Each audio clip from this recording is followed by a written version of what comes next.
Здравствуйте, Валерий Викторович. Здравствуйте.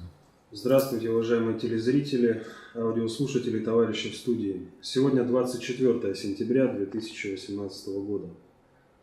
Самый популярный вопрос, Валерий Викторович, связан с сбитием российского Ил-20 над Средиземным морем.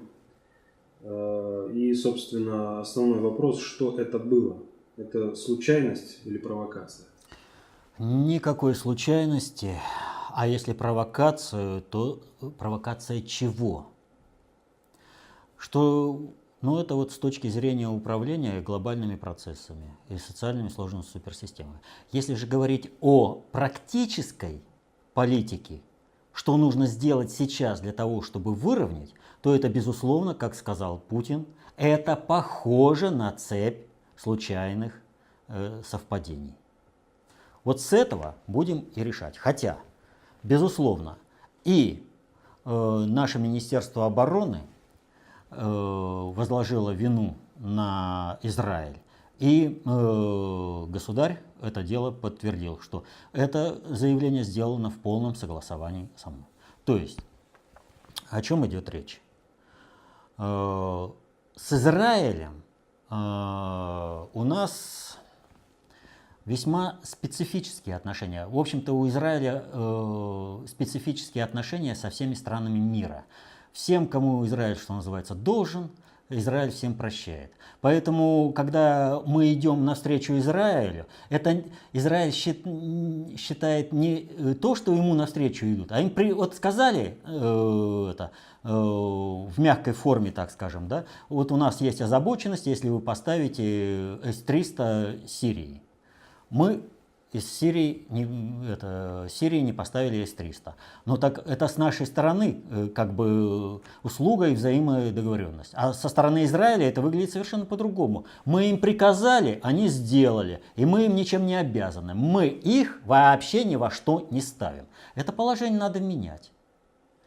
Поэтому, естественно, менять нужно с полным пониманием всех процессов управления во всем мире, с полным пониманием, что есть Израиль в глобальной политике, какие силы на него замкнуты.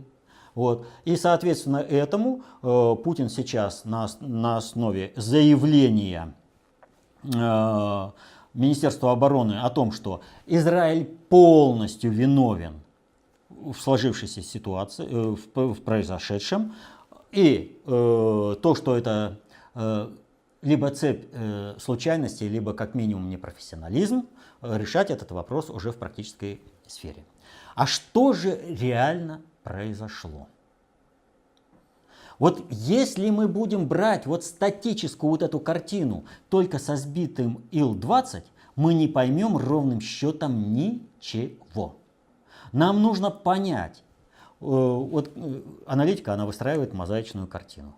И она увязывает все процессы в одну точку. И как каждый элемент должен соотноситься с этим сопутствующим процессом. И вот мы должны понять, какую задачу управления решал боевой маневр израильских ВВС, сделанный совершенно сознательно, так, чтобы был сбит российский самолет. 17 сентября самолет должен был сбит по любому варианту. Все было к этому подготовлено, и это было великолепно реализовано. Это у нас с Израилем типа джентльменское соглашение, что их самолеты мы не трогаем. А они, повторяю, к нам относятся как к какому-то быдлу, перед которым никаких обязанностей Израиль не несет. Повторю, Израиль, фашистское государство, имеет такие же отношения по отношению ко всем странам и народам мира. Но при этом надо знать простую вещь. Сбитый Ил-20 российских ВВС вредит и интересам народа Израиля. Не тем, кто управляет, не государству, а народу, простым евреям во всем мире. Вот это надо понимать. И мы сейчас к этому делу подойдем. Уже достаточно хорошо и на брифинге Министерства обороны было показано о том, что как израильские самолеты сделали, чтобы подставить наш самолет под удар сирийских ВВС. Но при этом надо знать следующее. Как только наш самолет был сбит, еще даже не было понятно, насколько он был сбит. Эта информация была узкоспециализированная, крутилась в специфических кругах, вот, то есть среди военных, еще ничего не выплеснулось на информационные каналы, кто и как, и какое сообщение, то было только еще о том, что все остальные сообщали о том, что самолет российских ВВС пропал с радаров. Все знают только это. А вот CNN тут же публикует, прям сразу после того, как самолет упал, сразу публикует сообщение о том, что делает заявление о том, что российский самолет был сбит ПВО Сирии. Никто ничего еще не знает. А CNN публикует. Хорошо. Американцы за счет космической своей группировки видели, как был сбит самолет. Не вопрос. Но вопрос в том, а сколько времени это должно было дойти? Докладывается сначала непосредственному начальнику дежурной смены, что российский самолет был сбит сирийским ПВО. Тот должен был по инстанциям до министра обороны и президента Соединенных Штатов довести эту информацию. Пока это дошло, пока на верхах приняли решение о публикации этого, проходит какое-то время. А если CNN публикует о том, что самолет был сбит сирийским ВВС непосредственно сразу после того, как самолет рухнул, это означает, что сообщение о сбитом самолете было у CNN заготовлено. И только когда факт случился, CNN произошла отмашка. Другого варианта быть не может. Даже если бы у CNN была своя космическая разведка, то даже для принятия решения в собственных информационных кругах, когда все жареное сразу, прямо и все антироссийское сразу выкидывается на экраны, времени должно было пройти больше. А прошло ровно столько, сколько нужно человеку, который уже в курсе, ему доложили, самолет сбит, он поднимает трубку, публикуйте. Все. Так что ни о какой случайности здесь речи быть не может. Но повторю, самолет должен был быть сбит именно 17-го. Прежде чем мы к этому подойдем, а в каких условиях произошло сбитие этого самолета? У нас в стране очень сложные выборы. Очень сложные выборы. В результате принятия пенсионной реформы партия власти потерпела сокрушительное поражение. При том, что люди голосуют, вот я на прошлом вопросе-ответе говорил, что люди голосуют за стабильность, за свою перспективу. Они не голосуют за партию власти как таковую. Им без разницы, кто. Главное, чтобы они видели перспективу дальнейшего развития и перспективу своего существования, возможность изменения к жизни к лучшему в каких-то условиях. То есть, если они видят, что выбирать не из кого, то они сохраняют статус-кво. Потому что вот сейчас это надо сохранить, потому что я сейчас все это здесь у меня вписано, а если придет новый, он все порушит, и дальше будет проблемы. Но партия власти как таковая – это кланово-корпоративная группировка. В результате проведенной ей операции, когда все чиновничество выставило Путину ультиматум с пенсионной реформой, то есть только пенсионная реформа и никакое. Им нужно было обрушить рейтинг Путина. На это же работают различные госдеповские методички. Когда публикуются какие-то материалы, различным способом публикуются материалы, призванные, если люди хоть какое-то сомнение по отношению к президенту имеют, да, к его деятельности, то чтобы они стали его врагами. Если же они поддерживают деятельность президента, ее созидательную деятельность, то хотя бы на какое-то время они должны стать нейтральными, чтобы Путин не смог опереться на население, на поддерживающие его группировки при проведении глобальной политики, при проведении внутренней политики, при проведении внешней политики. То есть шло сознательный подрыв Путина, его переговорных позиций со всеми, как с подпиндосниками в стране, как с подпиндосниками в Европе, как с американской страновой элитой в Соединенных Штатах, как с глобальщиками. Нужен подрыв авторитета Путина. И он идет везде. И вот в данной ситуации следует сказать следующее. Вот когда проиграли вчера в Хабаровском крае и во Владимирской области, это не победа ЛДПР. И в том, и в другом случае были выбраны надежные спарринг-партнеры, не претендовавшие на руководство области, края. Ну вообще никак. Были выбраны, что они будут играть в поддавки.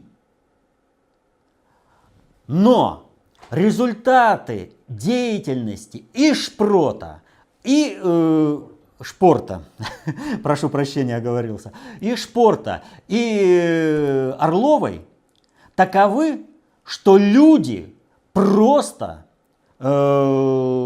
возмутились. И они голосовали практически, это было от противного, за любого, лишь бы не он. Почему? Потому что есть надежда, что пришедшие на смену вот этим отмороженным полностью на голову людям, придут люди, которых президент, государь, сможет вписать в государственную политику восстановления страны. Этих уже невозможно. Вот взять Орлову, да? Ведь все забыли уже прямую линию с президентом. А помните там, что сделал Путин? Он стал привлекать губернаторов. И я уже сказал, что это очень серьезный управленческий маневр. И этим маневром Путин пошел на конфронтацию со всем чиновничьим корпусом. Пошел во имя России. Вы помните, как перекосило Орлову, когда ей напрямую сказали, что она врет, людям врет, президенту врет. Когда ей напрямую говорит, как это она работает, она же не работает, про больницу там речь была. Как перекосило Орлову. Ведь она, кто посмел, какое-то быдло ей посмело чего-то там вякнуть? Я выйду на выборы, говорю вам приятные слова, что я там буду исправляться и все прочее. Этого вам должно быть быдлу достаточно. Вот позиция.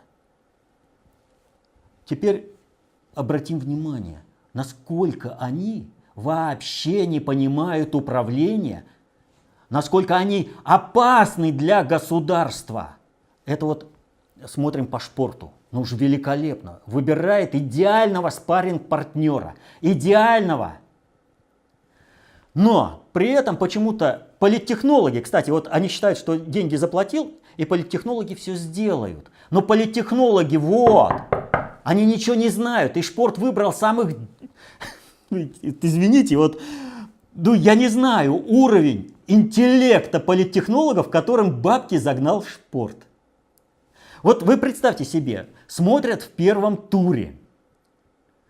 Человек набирает проценты, сопоставимые с действующим губернатором. Даже больше. Достигнуто соглашение, что тот уйдет ему в заместители. Но кандидатуру свою не снимает. Это каким дебилом нужно быть политтехнологу, чтобы понять, вот оно уже протестное голосование проявилось во всем. И если ты хочешь победить, тебе нужно договариваться с третьим, а этого снимать. Чтобы он снял, потому что люди придут и проголосуют, потому что они увидели перспективу убрать Шпорта. Но они не поняли, они думали, что мы сейчас проведем вот таким вот образом кампанию, и все, и проценты это сольются, и будет благостная картина, что действующий губернатор взял себе человека, который действительно второй по списку, ну, по голосованию. Я понимаю, что политтехнологи дебилы, но каким дебилом является сам Шпорт, который на них поставил, да еще и деньги заплатил? Вот он не понял вот этой простой вещи. А ведь управленец, который вот использует этих политтехнологов, должен сам понимать эти процессы, а не просто как инструментарий, который делает то, что он понимает. Так вот, если вы думаете, что губернаторы простили Путину то, что он их вот так ставит перед народом, то вы заблуждаетесь. Весь чиновничий корпус показал при голосовании за пенсионную реформу, что Путина они ненавидят смертельно, и они будут его подставлять всеми силами. Теперь вопрос. Каким переговорным ресурсом обладает Путин на внешних контурах, на межгосударственных переговорах с глобальщиками, если у него здесь, в стране, образовывается майданная революция? Что произошло 22-го? Прошли митинги против пенсионной реформы. А что замелькало в рядах КПРФ? Какая символика? Кулачок. Кулачок замелькал. Символ всех цветных революций, который проводил Госдеп во всем мире. Но КПРФ-то мы же знаем. Надо объединиться с американцами, чтобы свергнуть Путина. И Геннадий Андреевич отнюдь не скрывал, что перед выборами в Государственную Думу он сходил навстречу к послу Соединенных Штатов, чтобы получить инструкции, как проводить предвыборную кампанию. Вот вы подумайте ситуацию. Посол любой страны является чиновником, который должен сам находить возможности общаться с государственными чиновниками той страны, в которой пребывает, и с политическими лидерами в той стране. Он не может по своему статусу кого-то к себе вызывать, чтобы к нему ходил какой-то лидер, ведущий оппозиционной партии, пошел. Вы можете представить, чтобы такое было где-то в мире? Нет. То есть посол Соединенных Штатов должен был умолять Геннадия Андреевича Зюганова о встрече и встречаться на территории председателя этого, кто там, генерального секретаря КПРФ. А что получилось? Секретарь какой-то звякнул и сказал: Зюганов, бегом к послу. И все. И Геннадий Андреевич, подтянув штаны, тут же помчался. Как же так? Меня ж сам посол Соединенных Штатов вызывает. Я какую-то рашку представляю, какое-то быдло рашкинское. Кстати, один из заместителей у Зюганова по этой фамилии. А то что ты... А Рашкин, между прочим, вводил на революцию дорогих шуб. Потому что не было толпы. И вот оболваненных людей и повели на Болотную. Какая там, Снежная, что ли, они пытались революцию это замутить? Так вот, можно сказать, что Геннадий Андреевич там бегает. Но еще бы он не побежал, потому что завтра посол, как назначили Зюганова, завтра посол скажет: нет, не пришел ко мне, ведешь политику за Россию, ну тогда извини, нет тебе финансирования, раз. А во-вторых, завтра будет съезд партии и изберут Кашина или Рашкина, ну кого я решу. Или, может быть, Мельникова, он хорошо прогнулся. Он показал, что законодательный процесс России вообще ничего не значит, когда хозяин входит. И он понимает, что хозяином является любой чиновник Соединенных Штатов. По отношению, пусть даже самому высшему должностному лицу в России. То есть кого выберут, того и будет. Вот и бегает Геннадий Андреевич. А мог бы, между прочим, если бы родил за интересы страны, найти поддержку у Путина и остался бы председателем партии, там, генеральным секретарем. И партия бы защищала интересы России. Но ему же важно Зюганову скинуть Путина, потому что этого хочет его хозяин, Соединенные Штаты. Смотрим отставку действующего губернатора в Хакасии, Зими. Вот, там будет во втором туре КПРФ. Принято правильное решение, отмена результатов выборов. А что делает кандидат от КПРФ? В суд! Вот что это вы такое? Нас не интересует победа, нас интересует цветная революция. Я должен нелегитимно прийти к власти. Я должен разворачивать революцию вот эту. То есть страну специально напрягают по полной программе. И в этом отметились все силы. Многие себя на этом проявили и показали людям, кто есть кто. Потому что, еще раз повторю, одним нужно было направить против Путина, а другим, чтобы хотя бы инертным остались, чтобы не было поддержки Путину. Путину приходится трудиться очень и очень сильно. А теперь вот переходим. Вот на этих вот условиях, когда Путину целенаправленно создают условия слабой переговорной позиции, чтобы не было поддержки в стране. Ведь они же для чего-то создаются. И почему самолет должен был быть сбит 17 сентября? Вот сначала я приведу ряд дат, которые непосредственно относятся к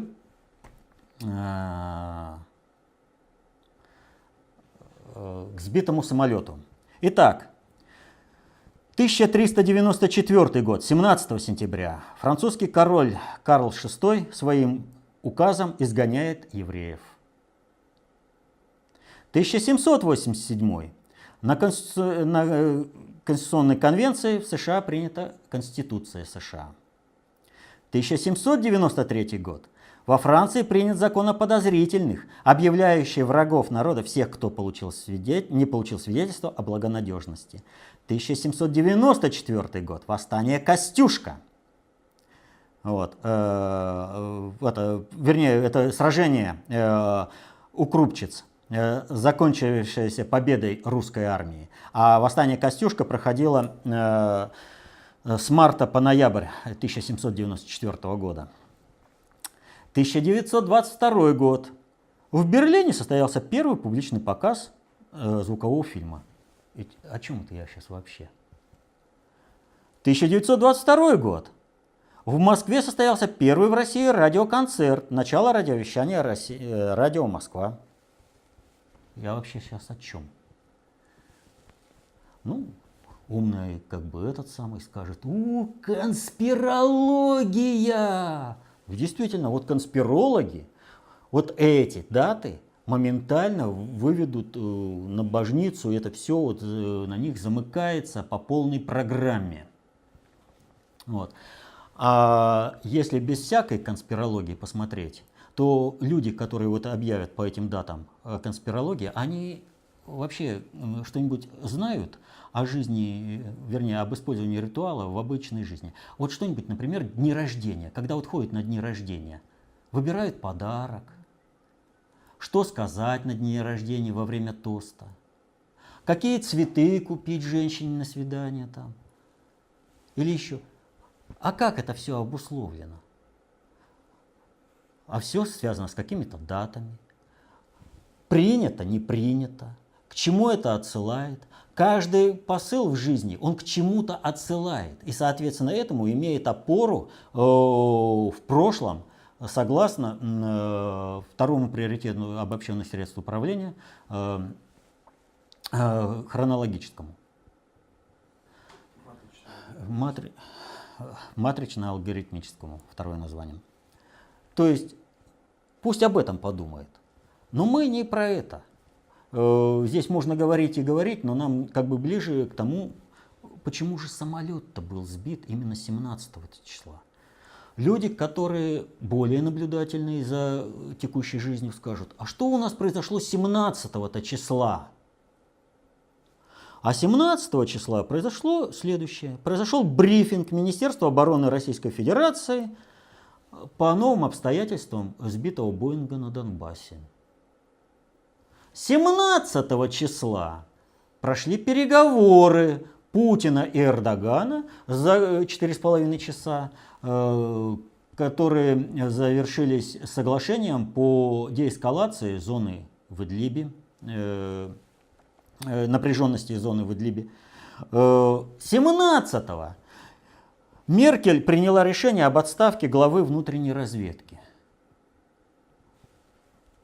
Все эти события имеют уже более прямое отношение к тому, что произошло в Сирии со сбитым нашим самолетом. Ну вот смотрите.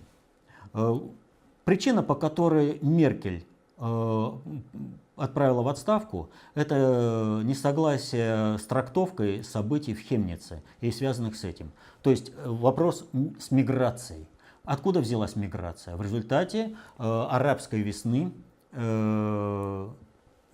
которую развязали Соединенные Штаты, которые вызвали подвижки населения, и Европу попытались захлестнуть мигрантами. Мигранты по принципу мультикультурализма пришли со своим уставом в чужой монастырь, и теперь все живущие в этом монастыре должны исполнять, или как минимум не мешать исполнению пришедших чужаков. То есть все с ног на голову поставлено. Эрдоган о чем договаривался? Осталась единственная официальная террористическая зона в Сирии, в Идлибе. Потому что, например, террористическая зона в Ат-Танфе – это американская военная база. Вот. Так вот, официальная террористическая зона в Идлибе, и готовился удар, если забыли, готовился полномасштабный удар западной коалиции по Сирии в случае, если будет нанесен удар по Идлибу. В Идлибе собрались последние официальные террористы-игиловцы. И допустить разгрома там американская страновая элита не может по определению. Потому что с этого начнется стабилизация положения во всем регионе. Допустить этого американская страновая элита не может. Потому что за счет этого из Соединенных Штатов переносится напряжение, и решаются проблемы ресурсного обеспечения Соединенных Штатов за счет войн. И вот мы находим возможность страны НАТО с ней принять компромиссное решение. Оно не решает ничего, но оно сейчас, в этих условиях, когда мир стоит на грани Третьей мировой ядерной войны. Помните, Соединенные Штаты обещали, что в случае, если российские войска и сирийские нанесут удар по Идлибу, то американцы будут защищать своих союзников и нанесут удар по российским войскам.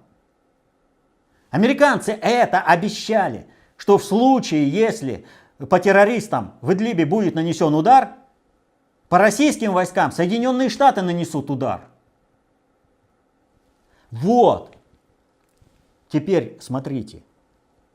Полный ультиматум и дестабилизация положения в России. Как Путину решать? когда говорят, вот там кто-то мог, кто-то не мог. Вы посмотрите, на что творится внутри страны, как Путина сделали с этой пенсионной реформой. Его кто-нибудь поддержал? Вот КПРФ выводит на митинги против пенсионной реформы. А Зюганов что сделал за то, чтобы пенсионной реформы этой не было? В поддавки играл? Вместо того, чтобы вывести в практическую сторону и показать экономическую нецелесообразность этого закона, он только стенаниями занимался. Ах, вы там сделаете то, ах, вы сделаете это. А правительство у нас, это правительство мародеров. Это правительство не способно к решению ни одной практической задачи. Это правительство, которое только и мыслит, где бы еще как кого обложить налогами, потому что у них философия мародеров. Вот смотрите, отступает французская армия из Москвы. Первым достается все. Вторым то, что осталось от первых. Последние идут. И они добирают, вообще, просто голодные. Так вот, смотрите, правительство, вот эти либерасты, сначала брали то, что было по-крупному. В разграбленной стране, я специально привел пример возврат по старой Смоленской дороге, когда разграблено все, страна разграблена. Но еще что-то остается, и первое что-то можно... Собрали налоги, где-то там увеличили чего-то. Потом, следующее решение, добрать то, что не удалось забрать, то, что казалось, можно опустить тогда, сейчас нужно забрать. Сейчас же они буквально за все.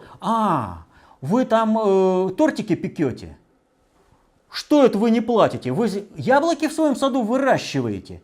У вас корова молоко дает, да? Значит, сколько у литров вот вам, а за остальное вы должны заплатить. Это мародеры. Они больше ничего не понимают. Дальше они будут назначать налог на дождь, налог на солнечный свет. Они ничего не знают, на ветер, на все. Они не умеют управлять. Вот бы Геннадию Андреевичу здесь и развернуться-то. И решили бы проблему с либералистическим этим правительством. Бьется за то, чтобы Глазьева привести, да? Ну тебе же карты в руки были даны. Тебе трибуна дана. Ты ничего не сделал. Ты все делаешь лишь бы для того, чтобы народ возбудить против Путина. Так вот, возвращаемся. Вот в этих условиях, когда у нас компрадорская вся элита, чиновничество выступает против Путина, как Путину разговаривать с Эрдоганом? Вот вам 4,5 часа тяжелейших переговоров. Тяжелейших.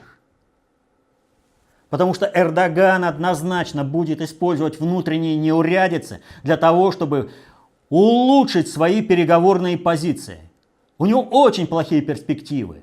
Но возможность использовать внутренние проблемы России дает ему козыри для переговоров.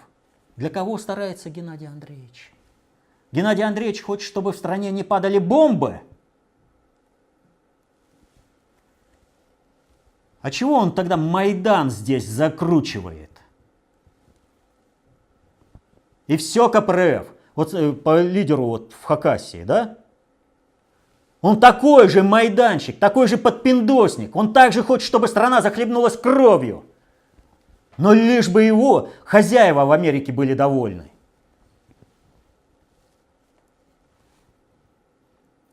Тяжелейшие переговоры, уступки, отложена проблема, но решена главная. Не сданы позиции. Турция не села нам на шею, не свесила ножки, и внесен раскол в натовскую коалицию по удару. А там много от Турции зависит. Очень многое от Турции зависит. Соединенные Штаты никогда воевать не будут, если знают, что у них будет ущерб неприемлемый. А неприемлемый ущерб — это вон 30 погибших десантников в Сомали. И вся доблестное американское воинство, побросав все, переполнив самолеты и вертолеты, поулетало. Зачем же им здесь воевать, если здесь убивают? Их убивают, вояк. Да еще в таких количествах.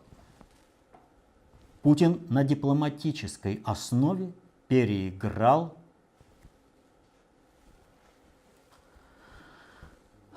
не Эрдогана, он переиграл страновую элиту США. Он им создал проблемы, которые они должны были решать. Но пусть сбитие российского самолета усиливает переговорные позиции Эрдогана. Пусть Эрдоган знает, что самолет будет сбит. Но как приурочить отставку главы внутренней разведки Германии и брифинг? Что, запланировали брифинг и тут же решили показать, что и как, что и будет? А какой сигнал вообще послан здесь? Как его понять?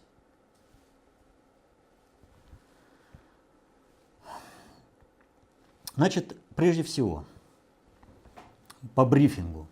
Брифинг обычный, рутинный в плане проведения своего управления. Мы не должны дать Западу возможность забыть о совершенном им преступлении.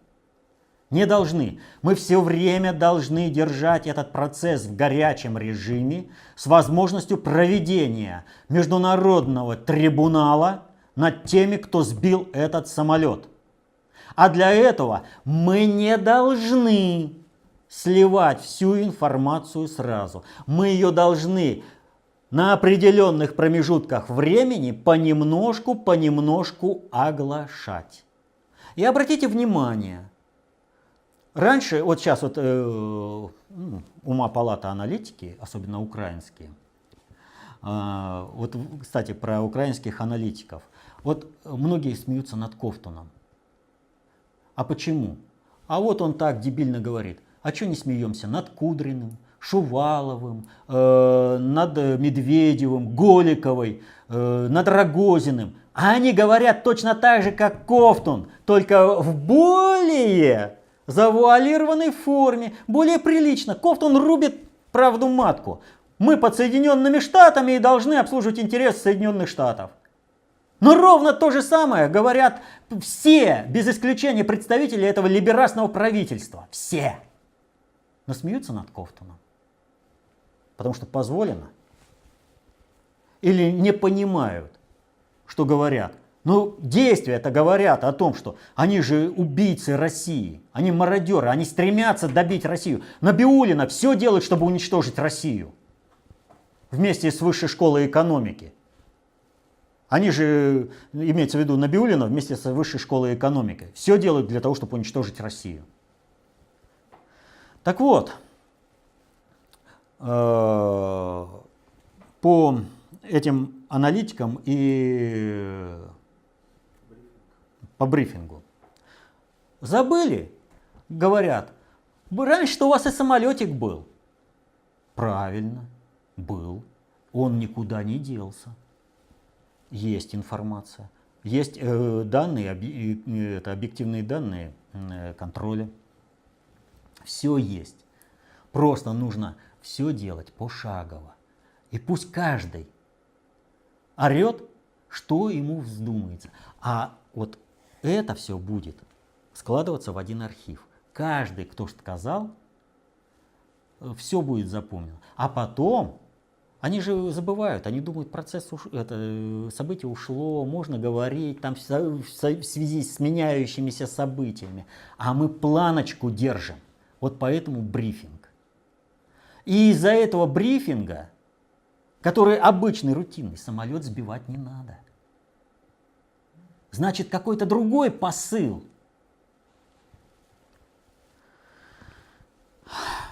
А что еще произошло 17 сентября? Я скажу.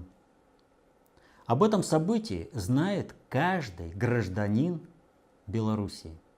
И каждый гражданин Белоруссии сразу понял, о чем речь. 17 сентября 1939 года это дата воссоединения Западной Белоруссии с Советской Белоруссией и Западной Украины с Советской Украиной. Это день воссоединения. Это начало освободительного похода Красной Армии после того, как Польша рухнула и правительство сбежало из страны. Не было никакого государства. И мы в соответствии с решением глобального управления в лице британской короны, помните линия Керзона, лот Керзона, мы ровно по этой линии. А что нам Германия предлагала? Да давай, побольше, побольше. Зачем нам конфронтация? Мы взяли ровно столько, на что было юридическое согласие, которое можно было предъявить глобальному управлению. А как вот это связано со сбитым самолетом? Вопрос восстановления Советского Союза, России в новой обличии, то есть большой России в новой форме, это теперь уже для всех данность и очевидность. Политика, которую проводит Путин, делает Россию, русский мир, привлекательным для всего мира. Весь мир, все нормальные созидательные силы видят в России основу сохранения своей культурной идентичности, национальной культурной идентичности. И соответственно этому интеграционные процессы вокруг России, восстановления Советского Союза набирают обороты. И вот здесь мы встречаемся с кем? С Александром Григорьевичем Лукашенко, с которым тоже были тяжелейшие переговоры. Что, Лукашенко не смотрит? Что, может быть, союзники Лукашенко, КПРФ, который и Лукашенко служит подпиндосником, не делают здесь ничего для раскачивания Майдана и выторговыванию Лукашенко лучших преференций для переговоров? Делают, и еще как делают. Так вот, 17 сентября дата была выбрана не случайно. Она была приурочена именно к этой дате, к воссоединению Западной Белоруссии и Советской Белоруссии, Западной Украины и Советской Украины. И показать, вы думаете, что у вас все получается. Но мы сделаем так, что вы будете ссориться со своими союзниками. Это символьный язык. Но есть практический язык именно вот в этой сфере.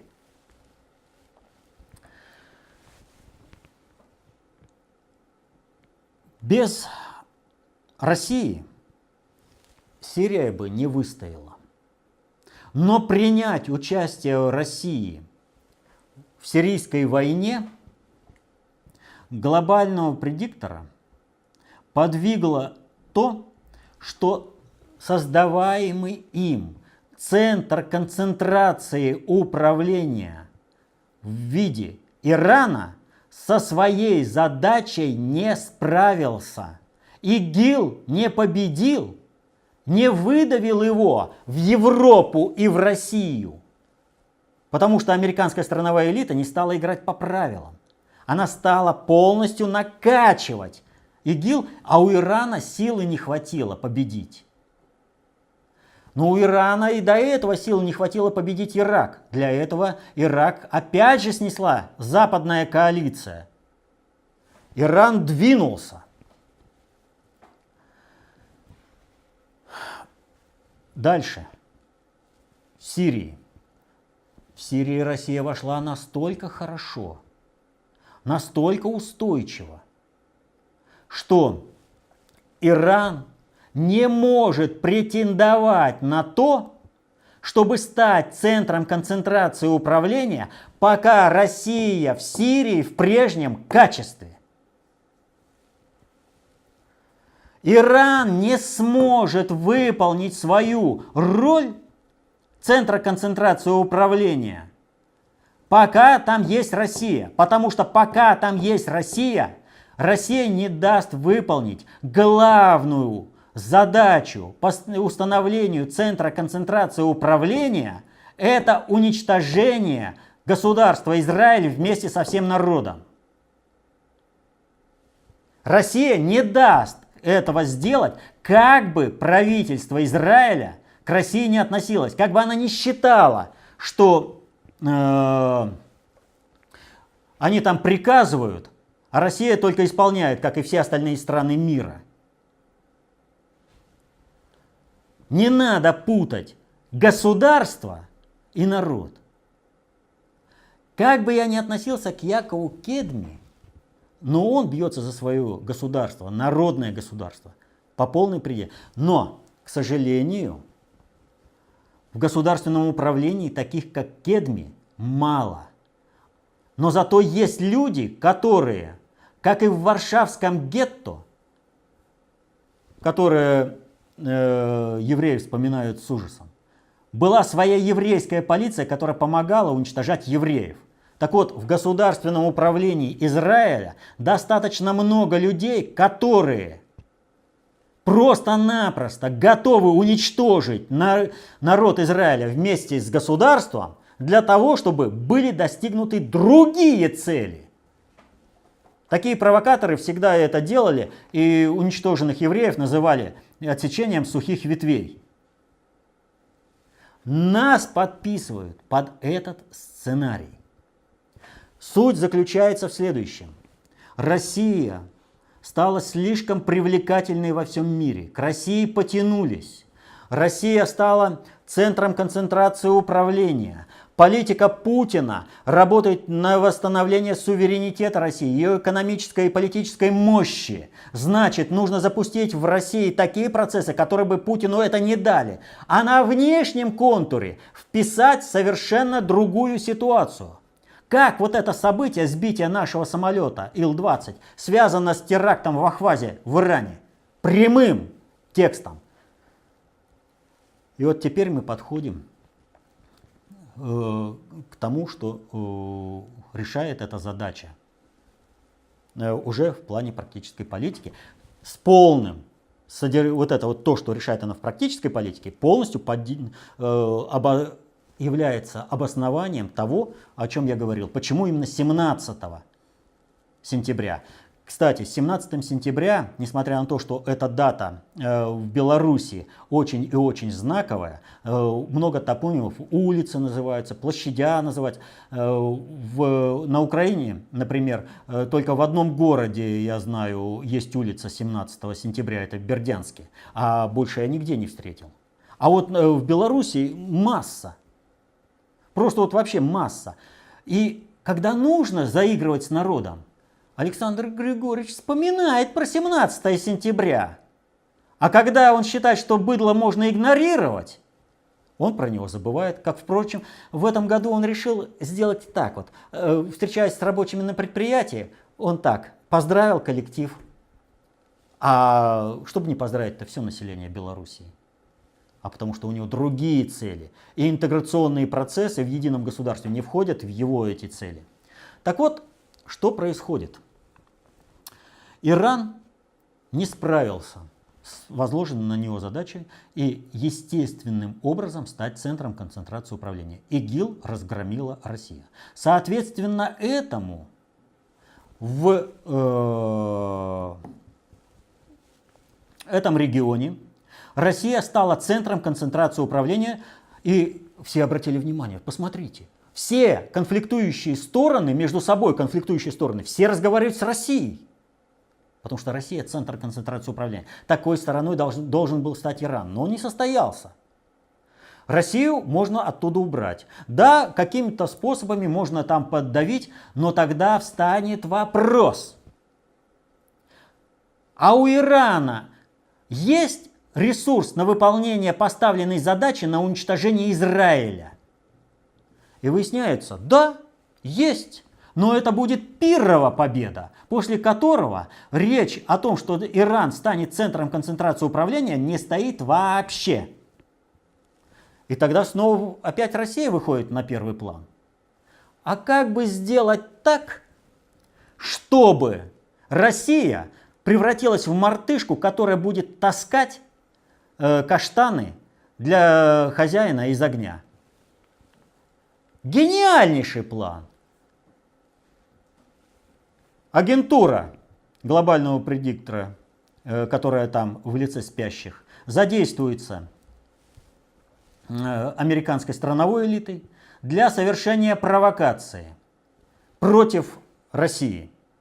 Сбивается самолет, и все выводится на конфронтацию между Россией и Израилем. Россия раскатает Израиль на раз.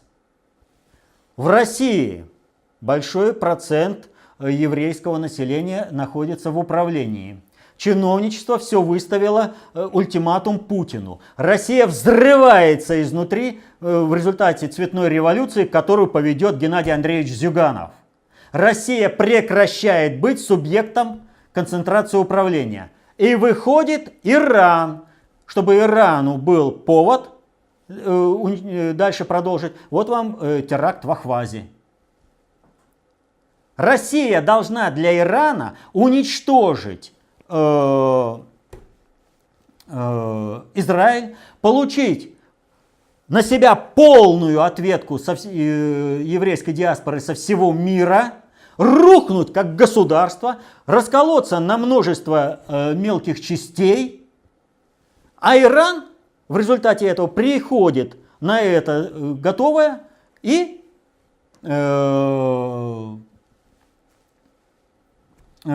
становится центром концентрации управления. Простой и гениальный ход. Либо мы должны будем вступить в конфронтацию, опять же, с Израилем из-за Ирана, или с Ираном из-за Израиля. И в любом, и в том, и в другом случае Россия все равно проигрывает с последующим взрывом внутри России. Путин находит уникальнейшую ситуацию выскользнуть вот из этой грамотно расставленной ловушки. Но она не решена до конца. Должна быть широкая народная поддержка Путину в России.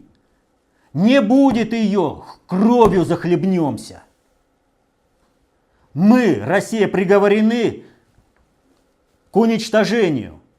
А если мы будем расценивать Путина, там торгует своим авторитетом. Откуда авторитет-то взялся? Он там что-то несет про пенсионную реформу, носом шмыгает, мог бы и в другое время выступить. Кровью захлебнемся.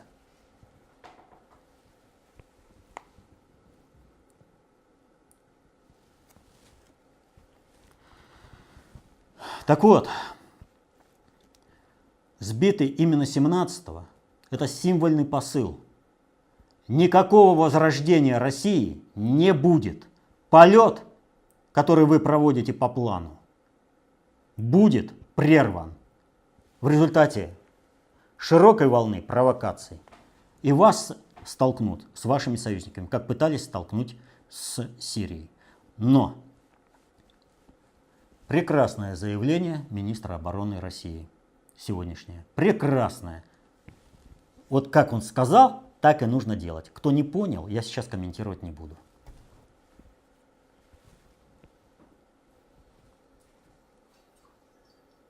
Достаточно большой ответ получился на первый вопрос. Так много завязано. Нельзя статичную картинку. Это процессы. Вот что интересно в процессе? В процессе каждое действие любого субъекта управления любым процессом принципиально меняет позиции. Это не означает, что эти процессы не взаимодействуют. Это подвижная картинка.